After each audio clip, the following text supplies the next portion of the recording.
Hello Capricorn, thank you for joining me for your in-depth forecast for August 2019 for the Sun or the Ascendant. If you've yet to subscribe to my channel, I'd be very grateful if you did so now.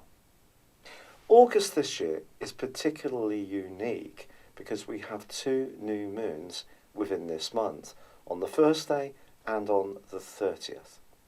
The first is in the sign of Leo, the second in the sign of Virgo.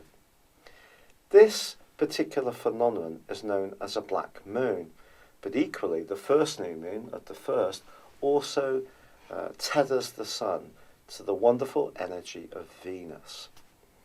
Venus is about attracting things to us, and in the sign of Leo, your 8th solar house, this can be a tremendous boost for you for the first 3 weeks of this month, as they're so closely together on top of the energy of the new moon, but especially around business, finance, shared resources, or perhaps even intimacy when it comes to romance.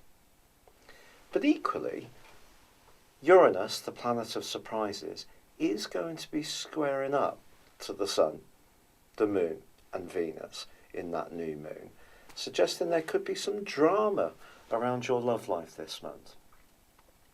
If you're someone who is quite cautious, which is the archetype of your zodiac sign, what Uranus has been pushing you to do for 5.5 months last year, and since March the 7th this year, is to take a more open-minded, fluid approach to the kind of people or person that you could be drawn towards.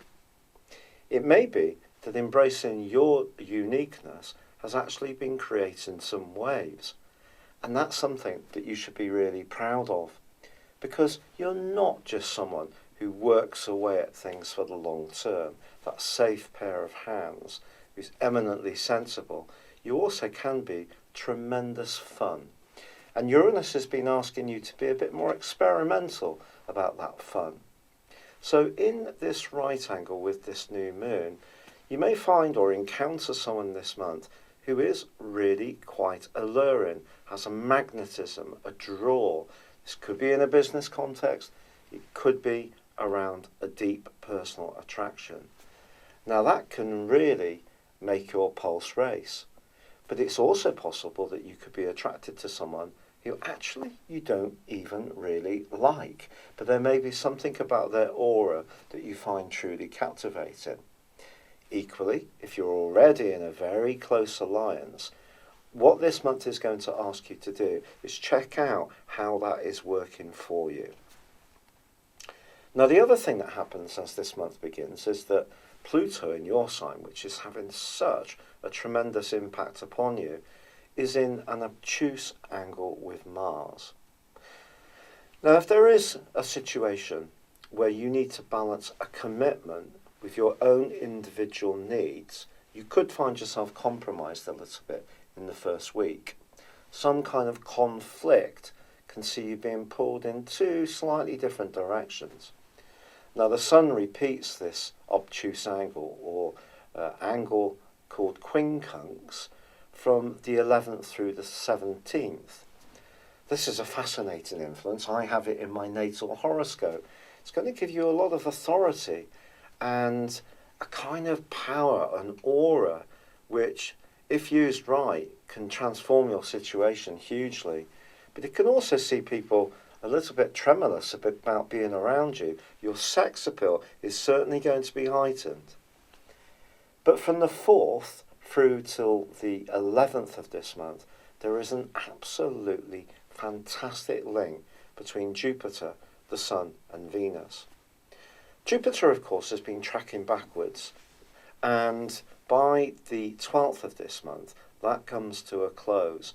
But it's been in a part of your horoscope which is to do with philosophy, spirituality, seclusion, and I think this angle with the Sun is going to, and Venus, is going to give you the opportunity to perhaps unlock ways of looking at yourself, your qualities, your prospects, or even knowledge, which comes through the sign of Sagittarius, which is where Jupiter is located, that can be very profound for you. There could be something that you gain that's enormously valuable. Furthermore, Mercury, the planet of communication, which had been tracking backwards on the 2nd of August, goes forwards. Now, if there has been some cross wires around some relationships, those are going to be really shook out. By the 11th, it comes out of shadow. In other words, it returns to the point where the retrograde began, and then it moves into the sign of Leo, which means you're less concerned by what people are saying to you as much as what they really mean. There's also a full moon which occurs on the 15th. This too is going to see Venus very much in the mix. Perhaps there will be someone that you are going to find yourself with a fantastic attraction for. Only you can answer this question, is whether you are being drawn to them purely because of their financial status or purely because of looks, or is it part of the mix that is proving to be very alluring? No, there's nothing wrong with being attracted to someone that we find very, very attractive and fanciable, and nor is there anything wrong with wanting a partner that is okay, they're secure.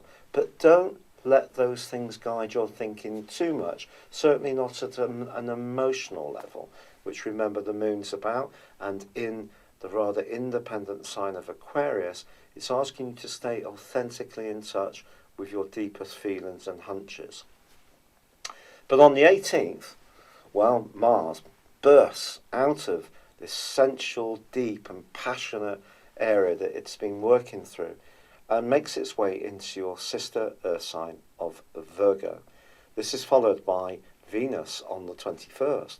The combination between the two in the last 10 days of this month suggests a holiday would be perfectly timed during that period.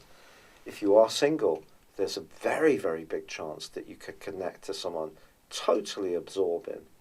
Then again, maybe it's your senses that are going to be stimulated by just being in a different environment. Now, the Sun moves on to the 23rd into Virgo, followed by Mercury on the 29th, and then we have that black moon on the 30th. And all this energy is really encouraging you to be much more daring, because they're all going to stack up and then forge a great angle to Uranus. So your reputation as being a steady Eddie, which is very hard earned. After all, you are the person that people know will get things done right. But there's another part of you that's developing that wants to live life a little bit more stimulatedly, a little bit more edgy. It's going to switch your senses on. And this last phase of this month can really give you quite a buzz if you do something completely spontaneously. Go out on a date, meet someone, get together with friends. Anything that's a bit unplanned and spontaneous is actually going to switch you on and excite you far more. But I think if you're a creative and artistic type of Capricorn, this is definitely an opportunity for you to really showcase your talents and knowledge. Other people are going to be really intrigued by what you have to offer. Thank you so much for having joined me for your monthly forecast. As I said before, if you've yet to subscribe, I'd be very grateful if you did. Please also see the link beneath this video. You can get yourself a free birth chart, or if you'd like to check out my new personal horoscope store, get 30% off your combination of your character analysis and 12-month forecast. This is using a technique called directions, which advances your personal horoscope for 1 degree of your life for each year of your life. And it's a very accurate form of forecasting. This, along with a progressed moon and your normal transit, give you a very authoritative document about what's going on in terms of the upcoming 12 months. Please see beneath this video for that link, and there is a 30% offer for that. But for now, thank you so much for joining me. Good luck and goodbye.